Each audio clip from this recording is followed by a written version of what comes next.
నమస్తే TV 49 news కి స్వాగతం. నంద్యాల జిల్లా ఆత్మకూరు పట్టణంలో వినాయక చవితి సందర్భంగా సుమారు 40 గణేష్ విగ్రహాలు కొలువుతీరాయి. పట్టణంలోని తోటగిరి మరియు అమ్మవారి శాలలో గల గణేష్ విగ్రహాలు ప్రత్యేకంగా ఉండి చూపలను ఆకట్టుకుంటున్నాయి. వినాయక చవితి సందర్భంగా ఉదయం నుంచి గణేష్ మండపాల దగ్గర ప్రత్యేక పూజలు చేసి ప్రత్యేకంగా అలంకరించారు. వినాయక చవితిని ప్రజలందరూ సుఖ సంతోషాలతో ఎటువంటి నిర్విఘ్నం జరగకుండా ఆ నిర్విఘ్న గణపతిని మీ ఇంట్లో కొలువుండాలని ప్రజలందరూ ఎల్లవెల్లలా సంతోషంతో ఉత్సాహంగా పాల్గొన్నారు.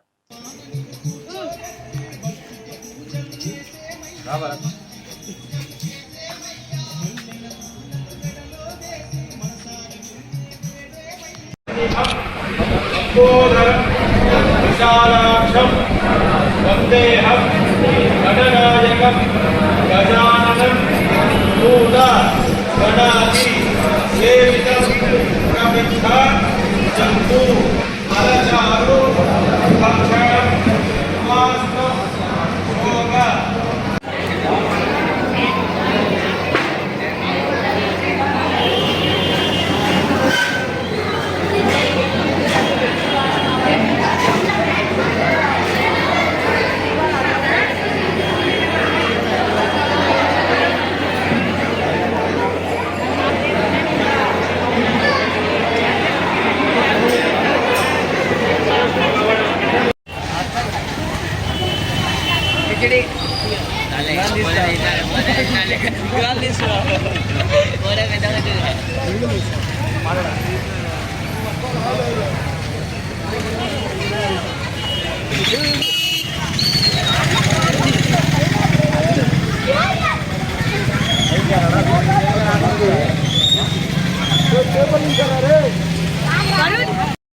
అందరికి గత 20 సంవత్సరాల నుంచి కిషన్ సింగ్ వీధి అనగా మన వీధి మనం 20 సంవత్సరాల నుంచి ఇక్కడ వినాయకుడు పెడుతున్నాం.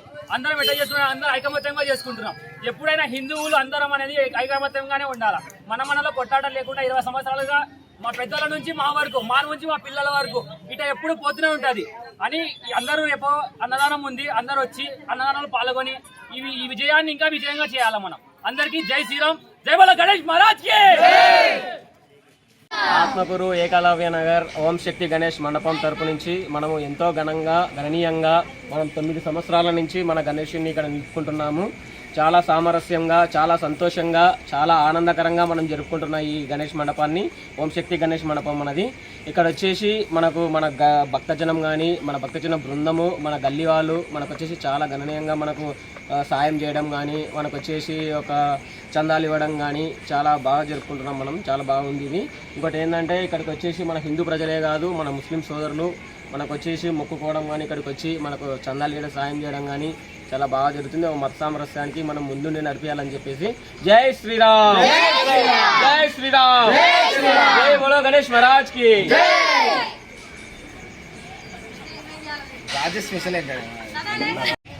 అయ్యా వినాయక చవితి ప్రత్యేకత ఏముందయ్యా? వినాయక చవితి రోజు ప్రత్యేకత ఏమిటంటే ఆ వినాయకుడిని పూజించడం వలన సకల విఘ్నాలు కూడా తొలగిపోవడం కోసము వినాయక చవితి రోజు మొదటగా ఏ పూజ మొదలు పెట్టాలన్నా, ఏ కార్యక్రమం మొదలు పెట్టాలన్నా గణనాథుని పూజించిన తర్వాతనే వేరే కార్యక్రమం ఏదైనా చేయవలసి ఉంటుందన్నమాట.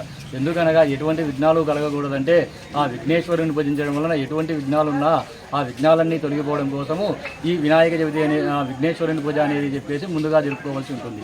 అది వినాయక చవితి ప్రత్యేకత. ఆ వినాయక చవితి రోజు స్వామిని పూజించడం వలన సంవత్సర కాలం పాటు కూడా మన జీవితంలో ఎటువంటి కష్టాలు లేకుండా తొలగిపోవడం కోసము, ఎటువంటి విఘ్నాలు రాకుండా, ఏ కార్యక్రమం తలపెట్టినా వాటికి అవాంతరాలు ఏర్పడకుండా ఉండడం కోసం అని చెప్పేసి ఈ వినాయక చవితిని మనం జరుపుకుంటూ ఉంటాము. వినాయక చవితి రోజు చందమామను చూడకూడదు అంటారు కదా? చూడడం వలన నీలాపనిందలు అంటే మనం చేయని తప్పులు కూడా మన పైన పడడము, మనకు ఎటువంటి సంబంధం లేనటువంటివి కూడా మన పైన పడడము, వాటి ద్వారా మనము నీలాపనిందలు, తర్వాత వచ్చేసి వాటి ద్వారా కష్టాలు పడడము, ఇటువంటివన్నీ ఉంటాయి. కాబట్టి ఆ చవితి జంతువుని చూడకూడదు అని చెప్పేసి చెప్తారు.